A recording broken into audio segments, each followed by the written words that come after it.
മുണ്ടിൽ നിന്ന് സ്മെൽ വരുന്നു. മറ്റ് മുണ്ടുകളെല്ലാം നിങ്ങൾക്ക് കാണാൻ പറ്റും.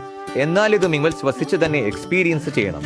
ഏറ്റവും ക്രിയേറ്റീവായ, ഏറ്റവും തോട്ട്ഫുള്ളായ, ഏറ്റവും ഇന്നോവേറ്റീവായ മുണ്ടുകൾ അത് രാംരാജിന്റെ ഈ പെർഫ്യൂം മുണ്ടുകൾ തന്നെയാണ്.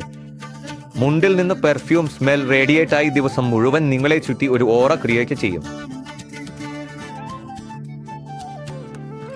ഈ മുണ്ട് നിർമ്മിക്കുമ്പോൾ തന്നെ ആ പ്രോസസ്സിൽ അവർ പെർഫ്യൂം ചേർക്കുന്നത് കൊണ്ട് ഈ മുണ്ട് പലതവണ കഴുകിയാലും ഈ പെർഫ്യൂം സ്മെൽ പോകുകയില്ല. ഇത് ലോങ് ഡേ ട്രാവലിനോ ദിവസം മുഴുവൻ മുണ്ട് ധരിക്കേണ്ടി വരുന്നവരോ വെയിലത്ത് ജോലി ചെയ്യുന്നവരോ വിയർപ്പും സ്മെല്ലും വരുമെന്ന് മടിക്കുന്നവരോ ഈ മുണ്ട് ഒന്ന് ട്രൈ ചെയ്ത് നോക്കൂ. ഇതിൽ 15 ഫ്ലേവറുകളുമുണ്ട്.